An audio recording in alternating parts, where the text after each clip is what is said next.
रूपाय परमनि सोपलब्धि प्रसिद्धाय ज्ञानानन्दात्मने नमः। एष सुरासुरमणुषेन्द्रवन्दितं दूदगायिकं ममलं प्रणमामि वर्धमानम् इत्थं धम्मसुखकारम्।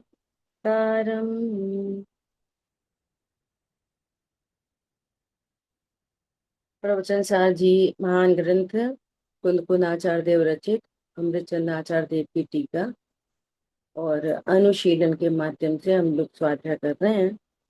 कल से अपनी गाथा शुरू हुई 16 गाथा। यहाँ 16वीं गाथा में आचार्य देव आत्मा को स्वयंभू कह रहे हैं और यहाँ स्वयंभू कहने का तात्पर्य है कि आत्मा स्वयं से ही अनंत चतुष्टय को प्राप्त होता है। स्वयं से ही अनंत चतुष्टय को प्राप्त होता है। कोई बाह्य निमित्त के कारण केवल ज्ञान आदि 9 लब्धियां नहीं होती। पिछली गाथा में भी गुरुदेव श्री ने ये वाली बात स्पष्ट की। बात चल रही है कि शुद्धोपयोग से अनंत सुख होता है, शुद्धोपयोग से ही केवल ज्ञान होता है। इसलिए यहाँ अब गाथा क्रम में क्या आ गई, अतः आत्मा स्वयंभू है, उसे सुखी। अब अपना आर्ट ऑफ लिविंग में देखें कि प्रत्येक जीव सुखी होना चाहता है, तो यहाँ कह रहे हैं कि सुखी होने के लिए किसी पर की या निमित्त की आवश्यकता नहीं। क्या बोला?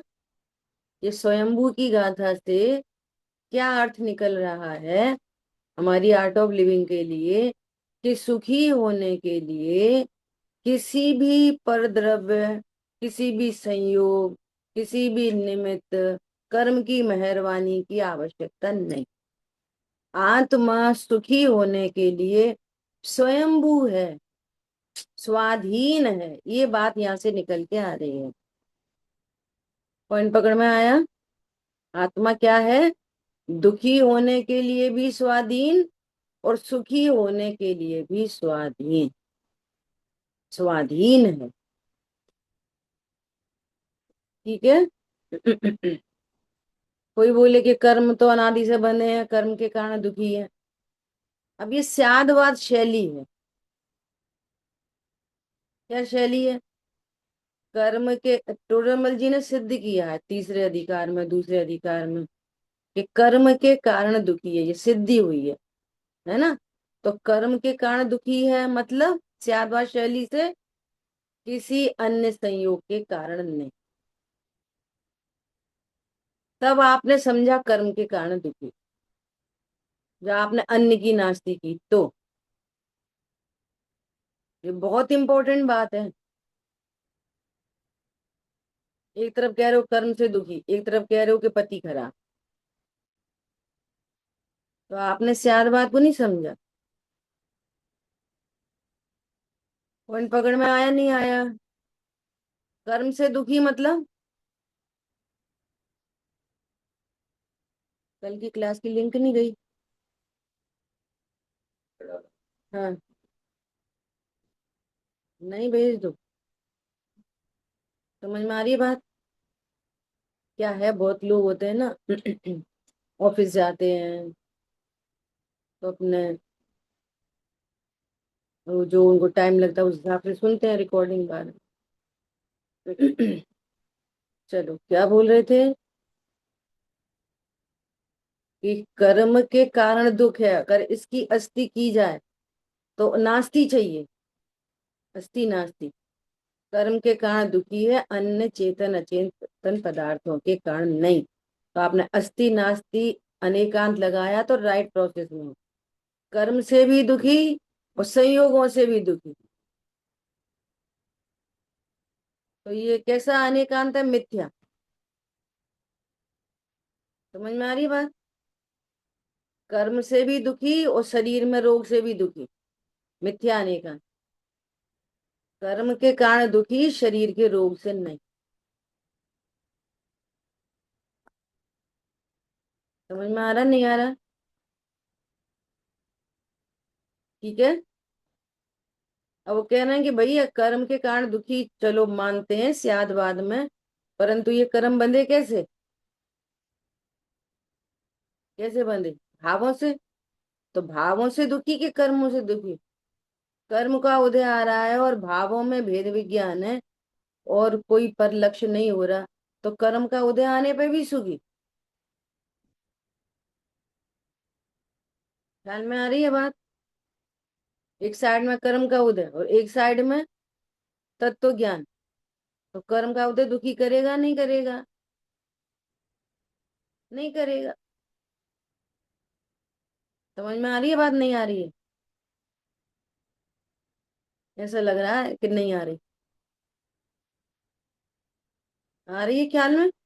अरे कर्म बंधे कैसे? भावों से। और भावों में तत्व ज्ञान करे तो कर्म से दुखी, तो फिर कर्म तो कभी छुट्टी नहीं पड़ेगी, कर्मों की जीव कभी सुखी नहीं हो सकता। अब पता चला भावों, भावों के कारण दुखी। तो भाव किसके हैं? कि तेरे ही। तो किसके कारण दुखी? स्वयं के कारण दुखी। रिजल्ट तो ये निकला सियाद बात से। अब स्वयं के कारण दुखी को हटा हटा सकते हैं किसी से? कोई से नहीं। एंड पॉइंट तो ये निकला। तो स्वयं के कारण ही दुखी और स्वयं के कारण ही सुखी। तो ये यहाँ गाथा चल रही है स्वयंभू सुखी होने की। केवल ज्ञान लेने के लिए स्वयंभू है। कल अपन ने चर्चा की कि हर बात के लिए स्वयंभू है। नरक किसकी वजह से जा रहा है? रावण नरक क्यों गया? सीता जी की वजह से, कर्म के उदय की वजह से, कि स्वयंभू होकर अपनी गलती से? तो नरक जाने के लिए भी स्वयंभू, स्वर्ग आदि के लिए भी स्वयंभू, संसार में परिभ्रमण करने के लिए स्वयंभू, संसार से मुक्त होने के लिए भी स्वयंभू। और यहाँ जो षटकारक की चर्चा आई है, ये केवल ज्ञान की सापेक्षता से आई है। कर्ता कर्म अधिकार में विकारी भावों के लिए षटकारक, षटकारकों की चर्चा है। समझ में आ गई बात? ऐसा। तो कल की समरी को लेके अभी आ रहे हैं शांतनु जी, है ना? षट षटकारक की चर्चा। और ग्रुप पे लिस्ट डाल दी गई है, सबका अपना अपना रोल नंबर। ठीक है। और अब क्रम में, कल से क्रम में अपना अपना क्रम देख लेना। सबसे पहला नाम किसका लिखा? अजय भैया। तो आज की जो चर्चा हो रही है उसकी समरी अजय भैया करेंगे कल से, एक के बाद एक के अपने अपने नंबर से। अजय भैया कल आप थे क्लास में? थे। कल चर्चा हो गई थी कि सब एक एक व्यक्ति एक एक दिन समरी करेगा, और समरी होगी दूसरे दिन क्लास की स्टार्टिंग में। ठीक है। चलो। और समरी अपन को बहुत लेंदी नहीं करनी है ना? और टू दी पॉइंट करनी है। और जो क्लास में बोला गया उन शब्दों को लिख के नहीं करनी है, आपको अपने भाव देने की कोशिश करनी है। हमें क्या समझ में आया ये कोशिश करनी। ठीक है। इसका ध्यान रखना। मतलब आपको समरी में ये बताना है कि हमें क्या समझ में आए, ये इसकी कोशिश करनी है। ठीक है। चलिए। कल जो क्लास में आया था विषय, उसकी स्टार्टिंग तो अभी जो चर्चा हुई हमारी 5-10 मिनट, मेन चर्चा तो वो ही है कि मैं स्वयंभू हूँ। मेरे में अगर कषाय उत्पन्न हो रही है उसके लिए भी मैं स्वयंभू हूँ। मेरे में अगर रत्नत्र प्रकट होंगे उसके लिए भी मैं स्वयंभू हूँ। मैं अगर मेरे संसार में परिभ्रमण चल रहा है तो उसके लिए भी मैं स्वयंभू हूँ, और अगर मैं मोक्ष जाऊंगा तो भी मैं उसके लिए स्वयंभू हूँ। मतलब मेरे को, चाहे संसार मेरा अगर ये कोई संसार मार्ग चल रहा है या मोक्ष मार्ग चल रहा है, उसमें पर की कोई डिपेंडेंसी नहीं है। देव शास्त्र गुरु की डिपेंडेंसी नहीं है, शास्त्र की डिपेंडेंसी नहीं है। कोई मेरे को आके सम्यक दर्शन नहीं कराएगा, कोई आके मेरे को राग भी नहीं करा सकता, कोई मेरे को संसार में नहीं रुला सकता। मेरी स्वयं की योग्यता है। उस योग्यता को यहाँ पे षट कारक के द्वारा बताया जा रहा है। षट कारक, कारक मतलब कार्य के होने में जो सामग्री है उसको बोलते हैं कारक। मतलब कार्य के होने में जो शक्तियां लग रही हैं, शक्ति रूप जो चीज प्रेजेंट है, और ये हर द्रव्य में प्रेजेंट है, मेरी बात नहीं है, हर द्रव्य में प्रेजेंट है ये शक्तियां। ये कारक हर द्रव्य में है। जीव, द्रव्य, पुद्गल, धर्म, अधर्म, आकाश, काल, सब छहों द्रव्य में इंडिविजुअली सब में षट कारक प्रेजेंट। इस पूरे विश्व में जो भी कार्य हो रहा है वो षट कारक के बिना नहीं हो रहा। हर कार्य षट कारक से हो रहा है। इसलिए एक दूसरे की डिपेंडेंसी नहीं रही। यदि हम दूसरे एंगल से बोलें, जो हम अत्यंता भाव बोल रहे हैं उसका अस्थिपना षट कारक है। अत्यंता भाव का जो अस्थिपना रूप जो भाव है वो षट कारक है। कि हर द्रव्य में षट कारक रूप कार्य हो रहा है, इसलिए एक द्रव्य में दूसरे द्रव्य में अत्यंता भाव, उसमें कोई रिलेशन नहीं है ना। अब यहाँ पे जो बात आई उसमें हमने दो तरीके से उसको समझा कि जो षटकारक हैं जिनवाणी में उनकी चर्चा दो तरीके से आती है। चर्चा है, वास्तव में षटकारक तो एक रूप ही है, जो कि एक वस्तु में जो षटकारक पाए जाते हैं, जिसको बोलते हैं हम अभिन्न षटकारक। इसको हम बोलते हैं निश्चय षटकारक। मतलब हर वस्तु में इंडिविजुअली अपने षटकारक प्रेजेंट हैं। इसको जनवाणी में निश्चय षटकारक कहा जाता है, अभिन्न षटकारक कहा जाता है।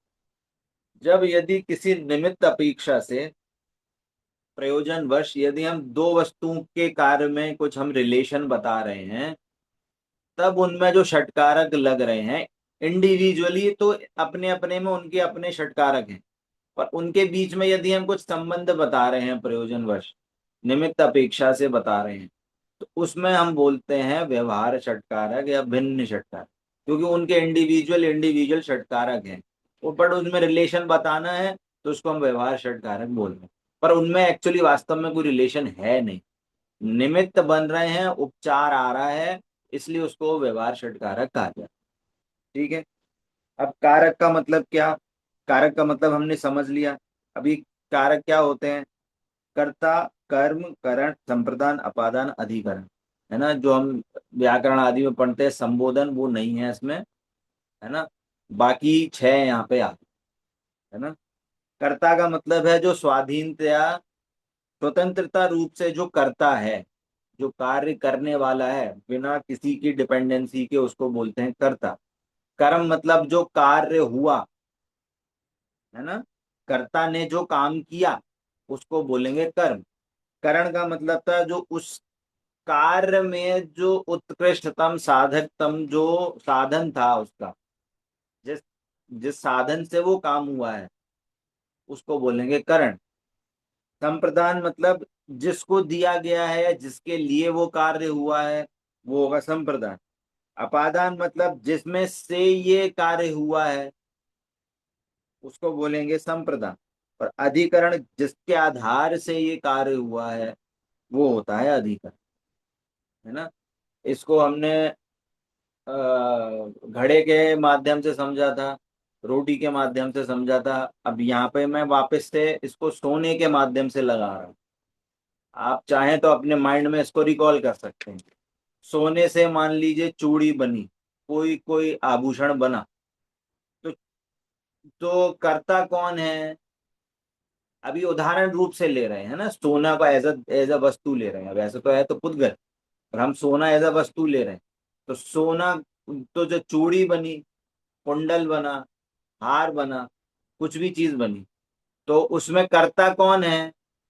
उसमें सोना ही करता है। अभी तो निश्चय षटकार की चर्चा ही हुई, व्यवहार षटकार की हाँ हाँ, गणित करो। निश्चय भी करेंगे, व्यवहार भी करेंगे। अभी चर्चा करेंगे ना अपन यहाँ से। तो आ जाएगी उसमें। तो सोना करता, काम क्या हुआ, कार्य, कि वो चूड़ी बनी। चूड़ी की पर्याय भी क्या है, कार्य। कारण कौन है उत्कृष्टतम साधन चूड़ी बनने में, सोना। किसके लिए बनी, ये चूड़ी के लिए बनी।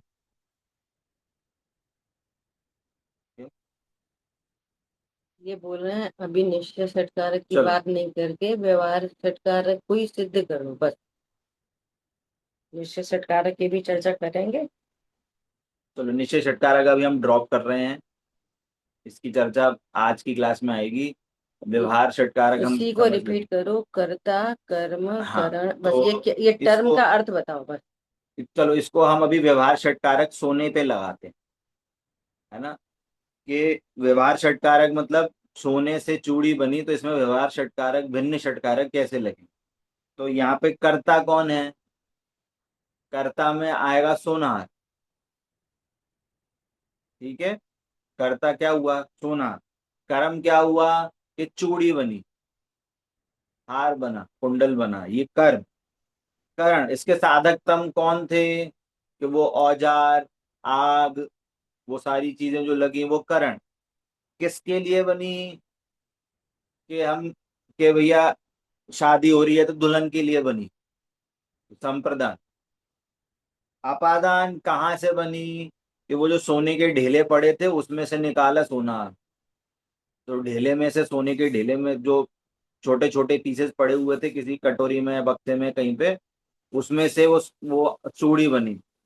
किसके आधार से बनी, कि जहाँ पे वो पूरा सेटअप बना हुआ था शॉप में, टेबल थी, कोई कुर्सी थी या जमीन थी, वहां पे उसके आधार से ये सोना आदि, चूड़ी आदि ये चीजें बनी, है ना। तो ये सारे, ये व्यवहार षटकारक है ना। तो जो व्यवहार षटकारक हैं वो वास्तव में पर निमित्त से जो होने वाला कार्य है उसकी सिद्धि करता है। तो निमित्त को बताता है वास्तव में। उपयोगिता है नहीं, ऐसा नहीं है, उपयोगिता है, पर निमित्त को समझाने का, उसको उपयोग के लिए हम व्यवहार षटकारक यूज करते हैं। और निश्चय षटकारक क्या है, कि जो स्वयं में जो उपादान रूप जो योग्यता है, वस्तु स्वरूप कैसा है उसको समझने के लिए हम अभिन्न षटकारक का उपयोग करते हैं। ये हमारी चर्चा कल हुई। अब आगे इसमें हम यहाँ पे अधिकरण क्या कहा सोने में? टेबल आदि या जमीन पे आदि, जहाँ पे वो सारी चीजें काम होती टर्म थी। एक बार और टर्म को रिपीट कर लेते हैं, है ना, फिर भिन्न और अभिन्न देख। ठीक है, देखो ये जो कारक हैं ये किसके लिए लगते हैं, कार्य के लिए। सबसे पहली बात, कारक की आवश्यकता कहाँ पे है, कार्य की उत्पादक सामग्री ऐसा समझो, है ना, उनको कहते हैं कारक। ठीक है, तो कर्ता, कर्ता कौन, जो कार्य करे तो कर्ता। कर्म कौन, जो कार्य हुआ तो कर्म।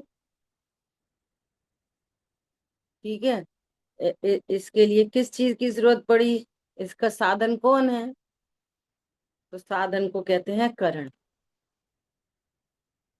है ना। कार्य करने वाला कर्ता, और जो कार्य हुआ सो कर्म।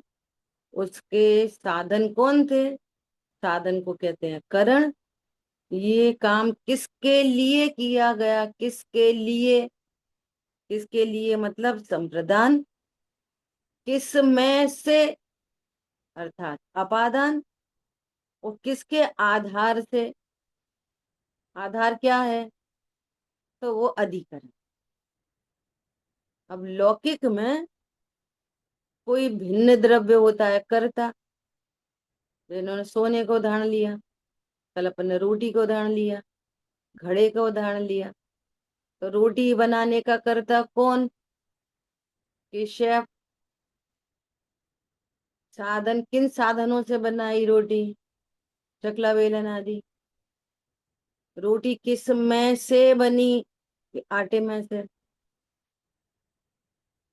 किसके लिए बनी? कि घर वालों के लिए, पेट भरने के लिए? किसके आधार से? किस स्लैब के आधार? सिंपल है बस तो। अब ये जो टर्म है ना, इन टर्म को समझने के लिए भिन्न षट कारक से अपन ने समझ लिया।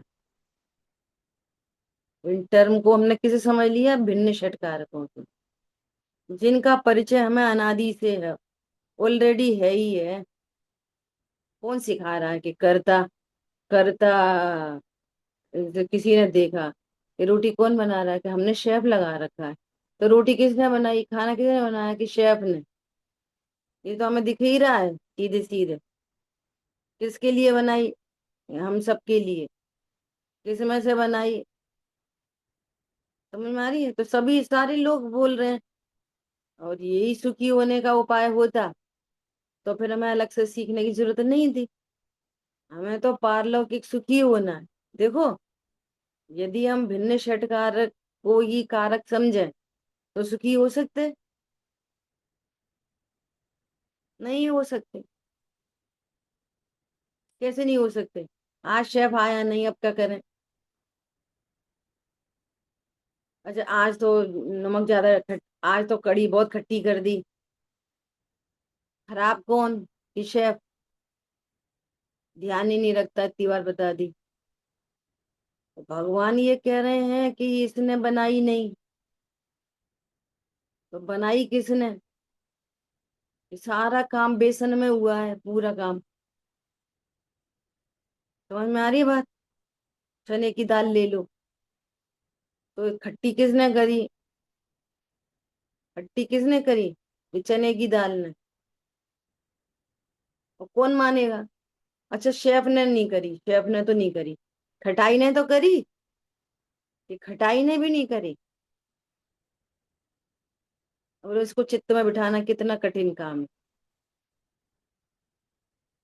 खटाई ने भी नहीं करी। ये तो मान लेंगे कि शेफ ने नहीं करी। ये नहीं मानेंगे, ये नहीं मान सकते खटाई से कड़ी खट्टी है। वो लोग कितने लोग सिद्ध कर सकते हैं कि खटाई से कड़ी खट्टी नहीं होती? अभी वो तो छोड़ो जिसके लिए झगड़ा करते हो, वो तो छोड़ो। चर्चा की है ना पहले से ही कि पानी गर्म कैसे हुआ? अपनी योग्यता से। पानी के जो पानी में जो स्पर्श गुण है, और इस स्पर्श गुण की जो पर्याय है ठंडी गर्म, वो पर्याय गर्म रूपर्ण में होने के काल में अग्नि निमित्त है। और गजब की बात ये है कि अग्नि ने पानी को छुआ नहीं है। बोलो, बिठा सकते हो इस बात को चित्त में? तभी बनोगे तत्वज्ञानी। इससे इसके बिना तत्वज्ञानी नहीं बन सकते। पानी गर्म हुआ अपनी योग्यता से, और उसमें निमित्त कौन है? साइंस देखो कितनी गजब की है। आप अभी है ना, हम बहुत लापरवाही से स्वाध्याय सुन रहे हैं।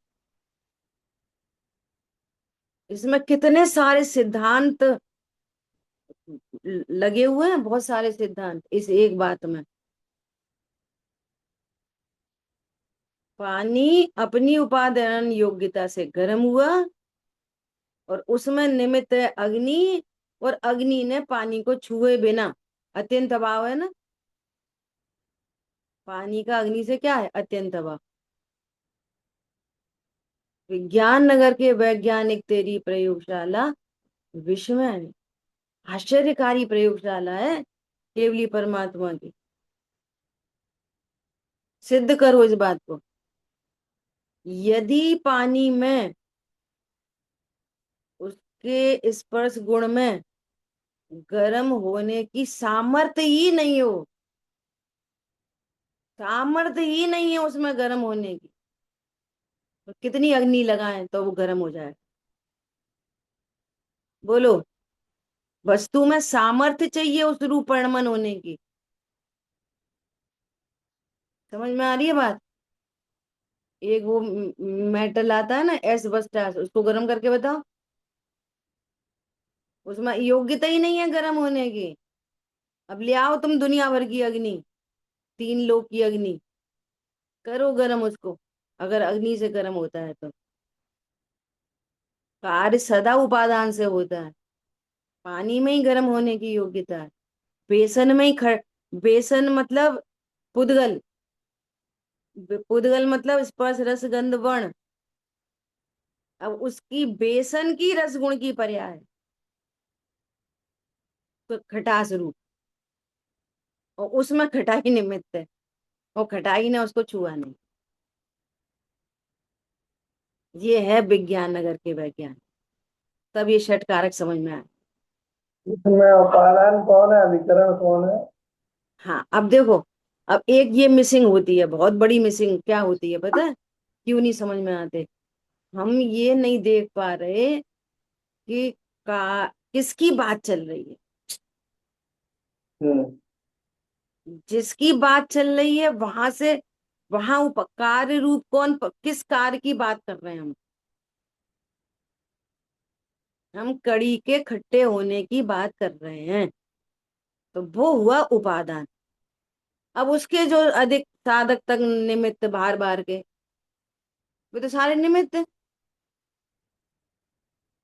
और निमित्त उपस्थित जरूर होता है, कार्य रूप परिणमित नहीं होता। पानी गर्म होने के काल में अग्नि उपस्थित जरूर होगी, लेकिन वो पानी को गर्म नहीं करेगी। समझ में आ रही है बात? अब देखो इसमें 2 सिद्धांत और निकल के आ रहे, कि पानी के बिना ही यदि वो गर्मी के बिना ही यदि पानी गर्म हो जाए, तो वो उसका स्वभाव सिद्ध होएगा। फिर गर्म पानी कभी ठंडा नहीं हो सकेगा। वो वैभाविक परिणमन है, और वैभाविक परिणमन में निमित्त होता है। समझ में आ रही है बात?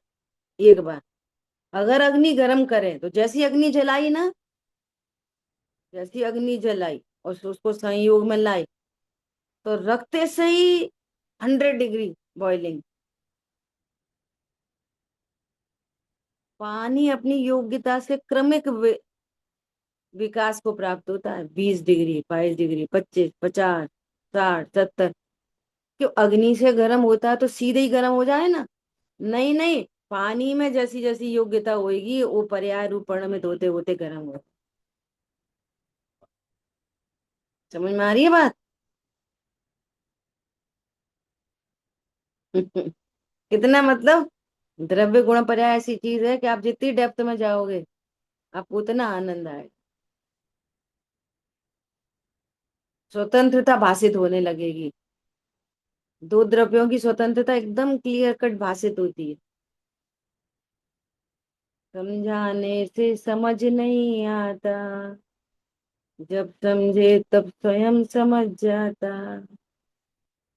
तीर्थंकर समझाया, मारीची बोराया, माने क्यों किसकी को। अब साफ दिख रहा है कि कोई बात समझा रहे हैं कि देखो ये काम ऐसे नहीं, ऐसे ऐसे है तो ठीक है। अब वो कैसे कोई माने? योग्यता तो कोई दूसरी पड़ी हुई है, तो योग्यता के अनुसार मानना होएगा कि उपदेश के अनुसार मानना होएगा? बोलो, पॉइंट पकड़ में आ रहा है? अब ये वाली बात कोई समझ ले तो कितना रिलैक्स है। यदि माने सहज योग्यता, नहीं माने अभी तब भी विचारो, लड़ाई झगड़े के कोई काम ही नहीं बच रहा। नहीं तो भाई बात नहीं सुनते, सब अपने मन से करते हो, अपने मन से करो सारे काम बिगड़ते हैं। भाई ये बिगड़, उसकी योग्यता है, किधर से लाओगे योग्य? पंडित जी कहते तुम ही समझ जाओ भगवान की, तो दूसरे समझेंगे तुम्हारी। और यदि उनकी बात मान ली गई तो हमने समझा, हमने अहंकार। अब सुनो, ये स्वयं भी कोई चर्चा चल रही है, मुझे तो बहुत विकल्प आ रहे हैं।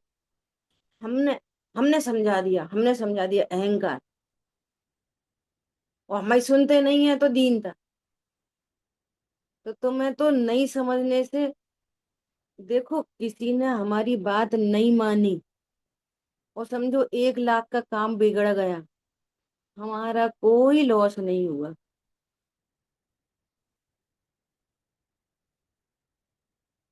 अत्यंत दबाव की बात करते, 10-10 रुपया के लिए रोते पागलों जैसे।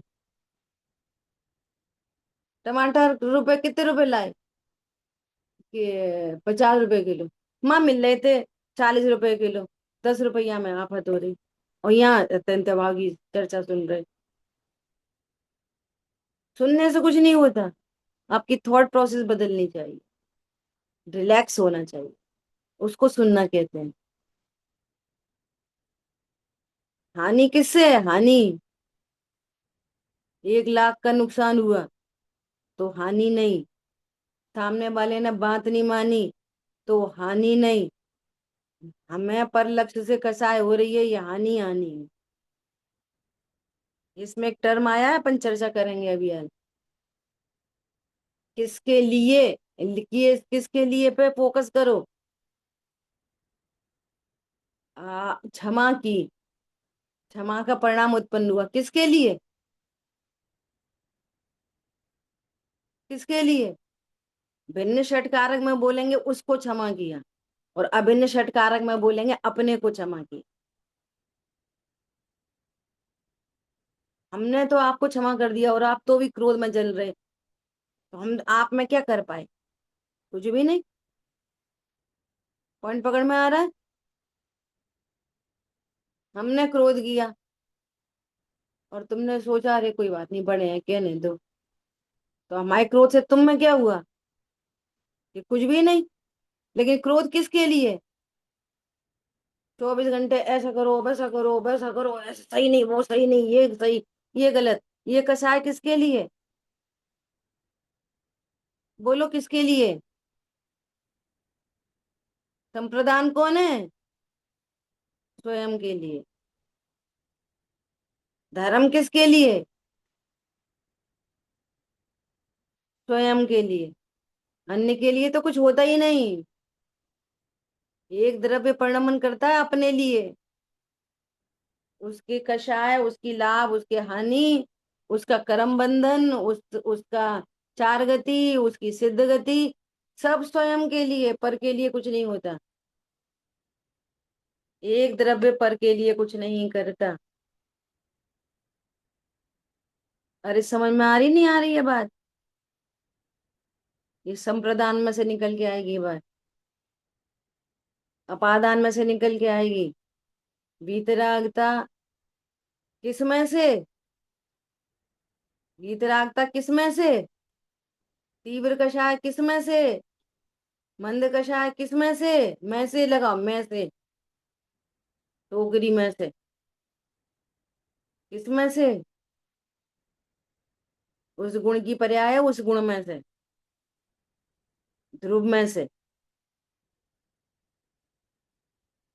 पॉइंट पकड़ में आ रहा है? ये चर्चा हो रही है।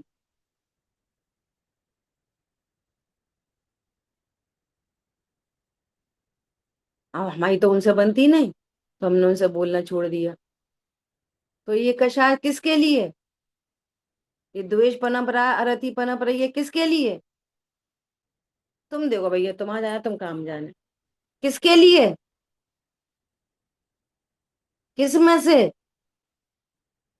किसके आधार से? समझ में आ रही नहीं आ रही है? देखो स्वयंभू है, कितनी गजब की प्रैक्टिकल अप्रोच है ये। आपकी पूरी सोच बदल जाए, थॉट प्रोसेस बदल जाए, द्रव्य गुण पर्याय को देखना आ जाए। ख्याल में आ रही है बात? ऐसा देखो, कल अपनी कितनी चर्चा हो गई थी। यहाँ सभी कारक भिन्न भिन्न हैं, अन्य कर्ता, अन्य कर्म, अन्य करण, अन्य संप्रदान, अन्य अपादान और अन्य अधिकरण। परमार्थतः कोई द्रव्य किसी का कर्ता हर्ता नहीं हो सकता।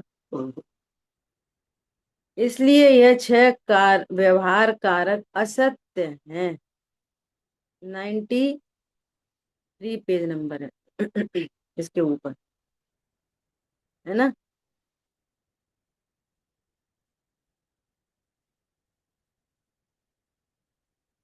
इसलिए यह छहों व्यवहार कारक असत्य हैं। वे मात्र वे मात्र उपचरित, अब देखो शब्द देखो, वे मात्र उपचरित उपचरित उपचरित उपचरित असद्भुत व्यवहार न से कहे जाते हैं। उपचरित असद्भुत किसे कहते हैं? असद्भुत मतलब द्रव्य गुण पर्याय के बाहर का, द्रव्य गुण पर्याय के बाहर, और सो भी बाहर के भी बाहर, और भी बाहर। उपचरित मतलब बहुत बाहर, अनुपचरित मतलब थोड़ा अंदर। देखो ऐसा समझो, मैं मैं मेरे लिए ही हूं मैं, और मेरे मामा, तो मेरे लिए मेरे मामा क्या हो गए? पहले तो बे ही उपचरित हो गए, मेरे लिए मेरे हो। और मामा के दोस्त, बेबी मामा, तो बे तो और ही उपचरित हो गए। तो मामा के को कहेंगे उपचरित, और उनके एंगल से अपने मामा को बोलेंगे अनुपचरित। और वास्तव में असद्भुत दोनों है, बेबी हो ये भी। वे दूर के असद्भुत, ये थोड़े पास के असद्भुत, इतना अंतर है उपचरित अनुपचरित में, है दोनों असद्भुत। मामा ने रोटी खा ली, मेरा पेट भर जाएगा। सगे मामा, सगे मामा रोटी खा लें तो मेरा पेट भर जाएगा। तो मामा कौन है? असद्भुत। समझ में आ रही है बात? और मामा के दोस्त, ये तो उपचरित असद्भुत। ख्याल में आ रही है बात? इसलिए इसलिए ये सब क्या है? अत्यंत अभाव होने से व्यवहार षटकारक हैं, और ये वास्तव में असत्य हैं। ये चर्म चक्षु से सत्य दिखाई देते हैं, और चर्म चक्षु से जो दिखाई देता है वो सब असत्य है। चर्म चक्षु से उड़ता हुआ हवाई जहाज, चिड़िया दिखता है, तो वो सत्य है क्या? सत्य है। रेल में बैठने पर पेड़ पौधे सब भगते दिखाई देते हैं, चर्म चक्षु से तो ऐसा दिखता है, तो सत्य है क्या? असत्य है। असत्य। और उसी समय ज्ञान से क्या दिख रहा है? ट्रेन दौड़ रही है, पेड़ खड़े हैं। समझ में आ रही है बात? तो ज्ञान से सही सही दिखता है, और इंद्रियां सब चीजों को झूठा ही दिखाती है। इंद्रियों से झूठा ही दिखता है। मन इंद्री क्या दिखाती है? मन इंद्री मेरा है, मेरा बेटा है, अच्छा है, मेरा घर है, छोटा है, बड़ा है, हमने तो गाड़ी ले ली, अब सुखी हो गए। मन इंद्री से ये विकल्प चलते हैं ऊट पटांग। तो ये सत्य है क्या? सत्य है। अब एक गाड़ी ले लें एक बार, एक बार क्या हुआ, घटनाएं घटती है ना तो वो एकदम से क्लिक होती है, अपने को भेद ज्ञान होता है। जैसे मिक्सी में चटनी का जार होता है ना, छोटा वाला, तो उसी से तो थोड़ी सामान पीसा जाता है, थोड़ी चटनी पीसनी हो उससे और उसी से ड्राई पीसते हैं। तो कितनी बार चटनी पीस ली, अब वो गीला हो गया, अब उसे ड्राई सामान कैसे पीसे? अब इंतजार करो, सुखाओ, उसको धो फिर सुखाओ। तो है ना, एक जार अपन ने वो खरीद लिया, एक जार खरीद लो एक गीले के लिए, तो कितनी खुशी हो गई। अब सही है, एक जार आ गया, अब तो कितना सही है। ये मन इंद्रिय ऐसे उठपटांग काम करवाती है मिथ्यात्व। अब सही हो गया, अब झंझट खत्म हो गई। पहले गीला हो जाता था, तो ज्ञान एकदम से टूटता है। अच्छा अब सही हो गया, एक जार से सही, एक ही जार से सुखी हो गए। पॉइंट पकड़ में आ रहा है मैं क्या कहना चाह रही? ये मन इतनी छोटी छोटी चीजों में दुख, छोटी छोटी चीजों में सुख उत्पन्न कराता है मिथ्यात्व में। इसका मतलब क्या है? तुम पिछली क्लास में बात आई थी कि तुम बहुत बीमार हो। कितने बीमार है?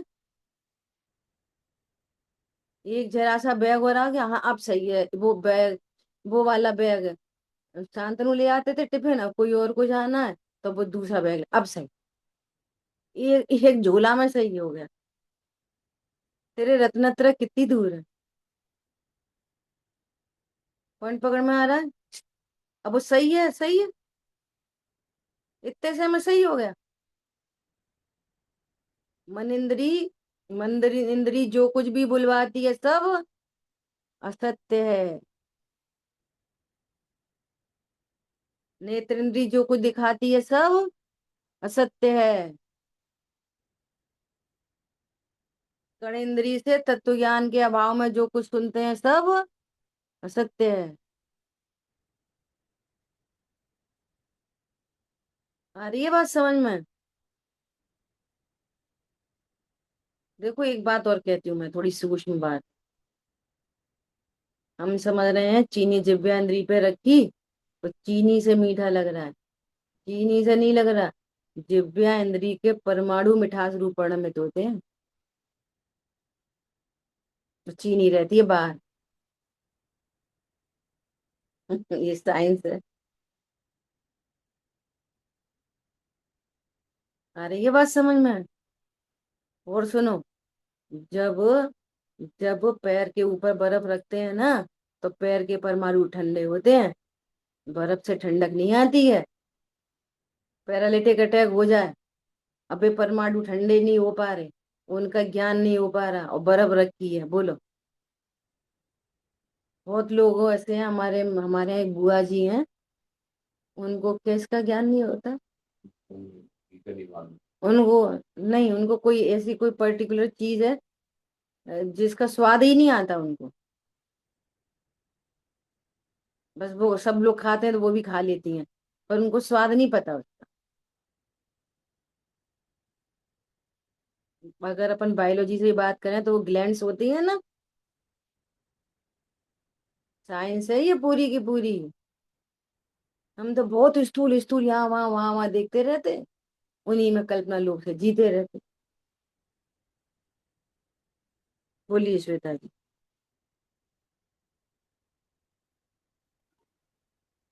ये जो अभी आप सब एग्जांपल दे रही हैं दीदी, वो तो नेचुरल है, उसमें उसमें क्या दिक्कत है? अगर टिफिन की एक एक्स्ट्रा बैग आ गई और सहूलियत हो गई और हमें उसमें लगा के ओके नाउ इट्स गुड, तो उसमें क्या प्रॉब्लम है?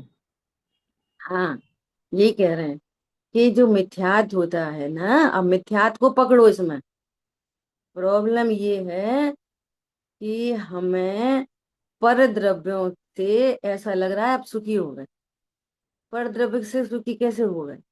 इतनी छोटी छोटी चीजों में सेटिस्फेक्शन और इतनी छोटी छोटी चीजों में अनसेटिस्फेक्शन, ये मन इंद्रिय के माध्यम से विपरीत विकल्पों में होता है, ये मोह है। ये बता रहे हैं। यदि ऐसे ही छोटी छोटी छोटी चीजों को कलेक्ट करके सुखी हो जाते तो फिर सुखी हो जाओ, फिर नहीं बोलना अब तो हमारा एक एक मिक्सी का जार आ गया, अनंत सुखी, काम खत्म। तेरा तो दूसरा दुख खड़ा हो जाता है, फिर फिर एक तीसरा नॉर्मल दुख खड़ा उसमें हो जाता है। अनंत तो उसको इतना सुनो क्या सुनो, बोल्ड इटैलिक अंडरलाइन क्यों कर रहे हो? इसलिए कर रहे हैं कि एक एक सामग्री को जुटा जुटा के कोई सुखी नहीं होता। एक बैग आ गया सुखी, एक जार आ गया सुखी, एक कपड़ा आ गया सुखी, एक गाड़ी आ गई सुखी, एक वो आ गई सुखी। तो कितने अनंत परद्रव्य इकट्ठा कर लो, तो पहले तो अनंत तुम्हारे पास आ नहीं सकते। एक अनार है, 100 बीमार है, वो सब कर्माधीन है। और फिर छह छह खंड के अधिपति हो गए, अब तो ठीक है। और सब आज्ञा में, अब तो ठीक है। अब तो सही है, नहीं ये सही है।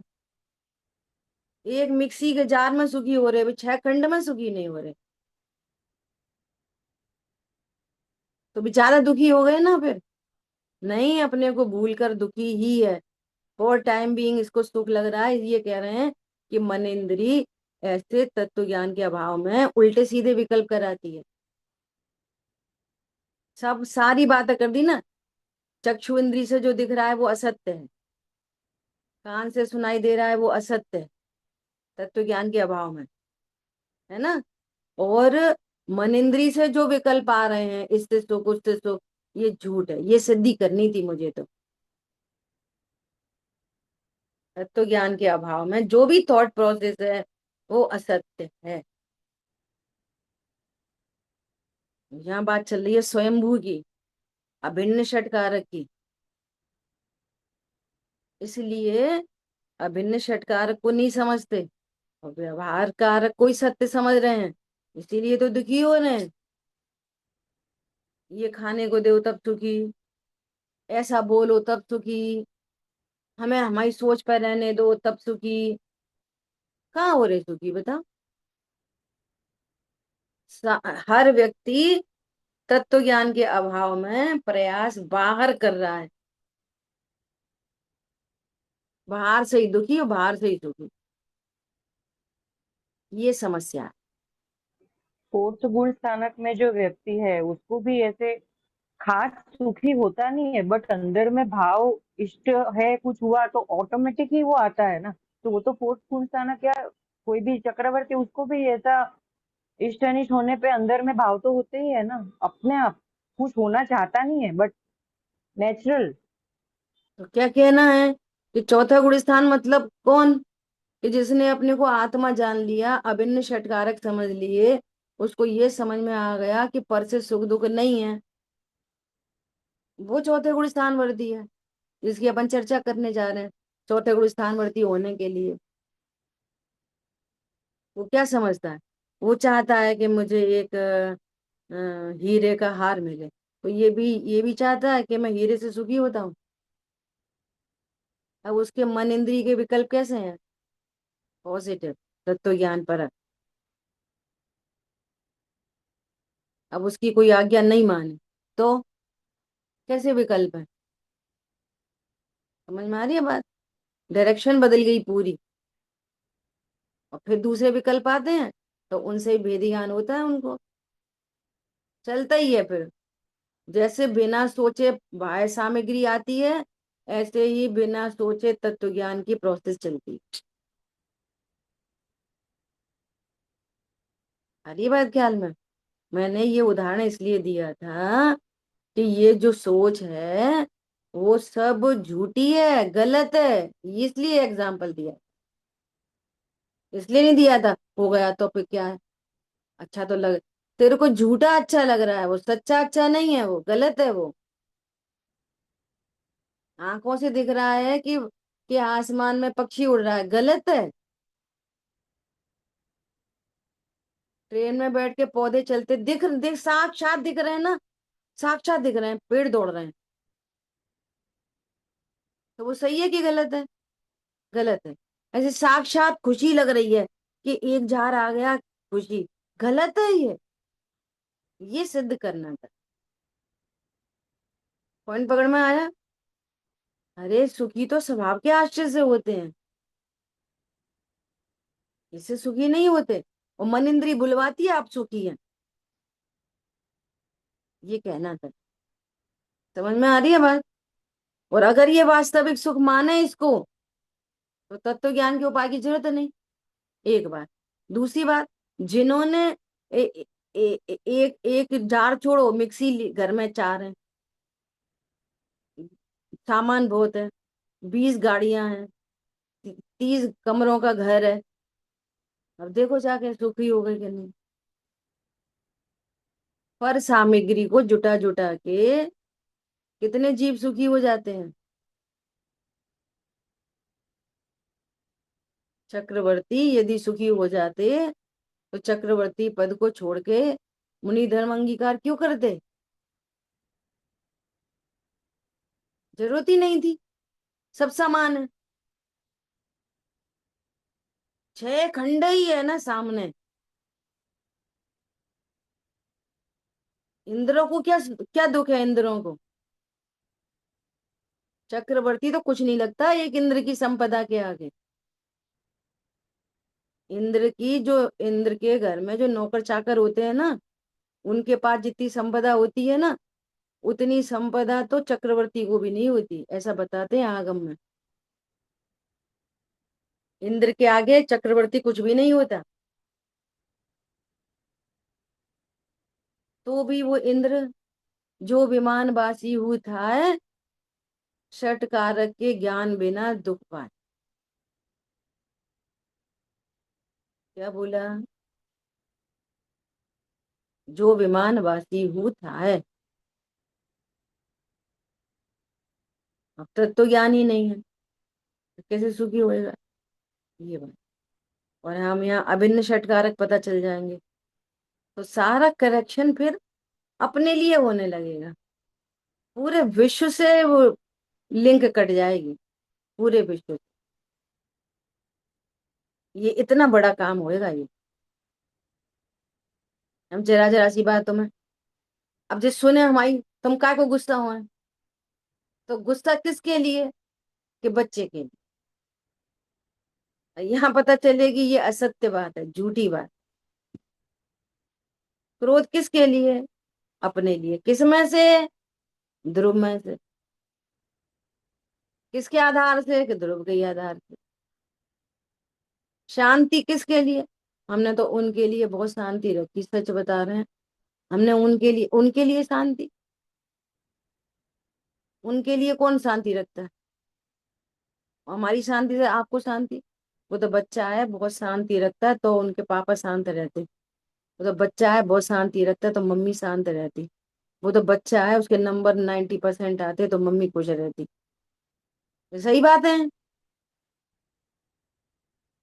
सही बात है, नहीं है ये वाली बात है, असत्य है, भगवान बोल रहे हैं। हर माँ को कितनी डिपेंडेंसी हो जाएगी। हर माँ को सुखी होने के लिए बच्चे के 90% चाहिए। अब सबके 90% कैसे आएंगे? तो जितनों के 90% आ जाएंगे वे सुखी हो जाएंगी, बाकी सब रोएंगी और रो ही रही। रो ही रही ना। तो तेरा रोना किसके काम आ रहा है? मैं बहुत रोऊंगी, रो रो के बताऊंगी ना तो उसको थोड़ी सीरियसनेस आएगी, फिर वो अच्छे से पढ़ने लगेगा। अरे तेरा रोना तेरे लिए, पागल। तेरे रोने से बच्चे के नंबर आ जाएंगे क्या? उसका ज्ञान वणीकरण अच्छा हो जाएगा। तत्व ज्ञान से बात करो। उसके नंबर कम क्यों आ रहे? उसका उसका इतना ही 6 उपशम है, उतना ही पढ़ पाता है। आ रही है बात समझ में? बहुत स्थूल स्थूल चर्चाएं रहती हैं, स्वरूप नहीं समझते। भाई साहब बोलते हैं कि एक स्त्री का पति मर गया, तो कहेंगे अरे इसका कितना पाप का उदय आया, अभी तो बहुत छोटी उम्र थी और उसका पाप का उदय, पति मर गया। अब पति मरने से उसके पाप का उदय कैसे आया? पति आयु कर्म से मरा है कि इसके पाप कर्म के उदय से पति मर गया? पॉइंट समझ में आ रहा है? नहीं आया? स्त्री के पाप के उदय से पति मरा कि पति अपने आयु कर्म से मरा? और उसके उसके मरने पर इसका पाप का उदय आया।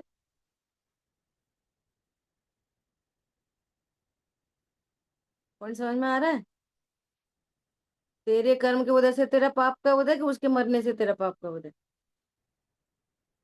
और जब वो था तब भी तुमने तत्व ज्ञान नहीं किया, तो तब भी तुम्हारा पाप का उदय। और उसके जाने के बाद उसने अपनी स्वतंत्रता महसूस की, डिपेंडेंसी खत्म हुई और उस तत्व ज्ञान में लग गई, वो शांति रहने लगी, तो पाप का उदय कि पुण्य का उदय? समझ में आ रही है बात? अब ये कह नहीं सकते भैया जब से हमारे पति मरे हैं तब से हमारे तब पुण्य का उदय है। पहले स्वाध्याय करने नहीं देते थे, अब हम अच्छे से स्वाध्याय करते, मैं तो बहुत पुण्य का उदय आ गया। अब लोक में कहें, और वास्तविकता है, लोक में कह नहीं सकते, सत्य यही है। समझ में आ रही है बात? और जो भी रोना गुआना ये सब है वो सब नाटक है। अंदर अंदर सोचा कि अरे भैया बहुत ही मुश्किल थी, इन्हें कुछ भी नहीं सुनते थे, बार बार मैं क्या बता, तब से वे गए, हम बहुत अकेले पड़ गए। मायाचारी का बंद हो रहा, किसके लिए? खुद के लिए। समझ में आ रही? बहुत गजब के हैं ये षटकारक। मुझे तो बहुत सारे एंगल दिखाई दे रहे हैं इसमें। पूरी रियल आर्ट ऑफ लिविंग है। चलो समय हो गया क्या? समय हो गया। एक पैराग्राफ पढ़ते हैं 2 मिनट में बस, है ना। निश्चय कारकों का दृष्टांत इस प्रकार है। मिट्टी स्वतंत्रतया घट रूप कार्य को प्राप्त होती है। स्वतंत्रतया। मिट्टी में भी कब घड़ा, कब सुराही, कब कुल्हड़, कब कटोरी, कब चम्मच, कब सेठ जी, कब शेर बंदर, कब क्या बनना होता है वो अपनी योग्यता स्वतंत्रतया। अभी सोचो आप, मिट्टी स्वतंत्रतया घट रूप कार्य को प्राप्त होती है, इसलिए मिट्टी कर्ता और घड़ा कर्म है। मिट्टी करता है घड़े का, अथवा घड़ा मिट्टी से अभिन्न है, इसलिए मिट्टी स्वयं ही कर्म है। घड़ा किससे अभिन्न है? कुम्हार से। कुम्हार से अगर अभिन्न हो, वहां पे लिखा है कर्ता कर्म अधिकार में, अगर कुम्हार स्वयं घड़े रूप परिणमित हो तो हम कहेंगे कि कुम्हार घड़े का कर्ता। घड़े रूप परिणमित तो मिट्टी हो रही है, तो कर्ता कौन हुआ? मिट्टी। और घड़ा इटसेल्फ कर्म। ठीक है। अपने परिणमन स्वभाव से मिट्टी ने घड़ा बनाया। ये बहुत इंपॉर्टेंट बात है, इस पर बहुत चर्चा अपन कल करेंगे। अपने परिणमन स्वभाव से मिट्टी ने घड़ा बनाया, इसलिए मिट्टी स्वयं करण है। यदि उसमें घड़े रूप परिणमन करने की योग्यता नहीं हो तो दंड चाक वो सब लाओ चीवर, बोलो कितने घड़ा बने। समझ में आ रही है बात? करण साधन कौन है? मिट्टी, है ना। मिट्टी ने घड़ा रूप कार्य अपने को ही दिया है, इसलिए मिट्टी स्वयं संप्रदान। किसके लिए? अपने लिए। अब मिट्टी और घड़ा समझ में नहीं आएगी। अब इसको समझने के लिए, क्रोध किसके लिए? अपने लिए। क्षमा किसके लिए? अपने लिए। धर्म किसके लिए? अपने लिए। ऐसे ऐसे समझ में आएगी। क्रोध से होने वाले दुख को कौन भोग रहा है? स्वयं, कोई और? आपके क्रोध को कौन भोग रहा है? स्वयं की कोई और? अरे इतना चिल्लाए नहीं तो काम नहीं हुए। अरे काम होएगा अपनी योग्यता से, धोखे में मत रहो। और ये क्रोध किसके लिए हो रहा है? अपने लिए। क्षमा, अरे ठीक है होने योग हो जाए। अच्छा बेटा लेट हो गया, कल से जल्दी आना, तो क्षमा के साथ बात हुई। तो ये जो चित्त में शांति है अभी, वो किसके लिए हो रही है? अपने लिए। वही बात शांति से हो सकती है, वही बात कषाय से हो सकती है, लेकिन पर का परिणमन तो अभी भी स्वतंत्र है। क्या बोला? मिट्टी अपने में से पिंड रूप अवस्था परिणमित होती है, तो घट रूप कर्म किया तो स्वयं ध्रुव और स्वयं ध्रुव बनी रही। किस में से अपादान कौन? मिट्टी आई। ध्रुव में से, ध्रुव में से कौन बना? घड़ा। और मिट्टी मिट्टी बनी रही, ध्रुव ध्रुव बनी, है ना। इसमें से, और मिट्टी ने अपने ही आधार से घड़ा बनाया, इसलिए स्वयं ही अधिकरण है। इस प्रकार निश्चय से छह कारक एक ही द्रव्य में होते हैं। द्रव्य हम किसको देख रहे हैं? कि घड़े को, तो घड़े में देखो छह कारक। कल खास बात ये करेंगे करेंगे कि उपादान देखना है। उपादान मिट देखो, मिट्टी, मैं दो सेंटेंस बोल रही हूँ। मिट्टी का घड़ा और घड़े की मिट्टी, दो सेंटेंस दिए आपको। मिट्टी का घड़ा, घड़े की मिट्टी। चीनी का डब्बा, डब्बे की चीनी, एक ही बात है, अलग अलग है, सोचना। ये दो सेंटेंस दे दिए, दो तरह के। चीनी का डब्बा, डब्बे की चीनी। इस पहले सेंटेंस में किसकी बात है, दूसरे में किसकी बात है? दोनों एक ही बात है, विचार करना। हम समझ ही नहीं पा रहे किसकी बात चल रही है, बेहोश होकर सुन रहे हो। बेहोशी से काम नहीं चले। ठीक है। जिन वाणी के ज्ञान से सूझे लोका लोक, सो वाणी मस्तक नमी सदा देती हूँ। बोलिए द्वारकामयी जिनवाणी माता की जय। जय जिनेन्द्र सभी को।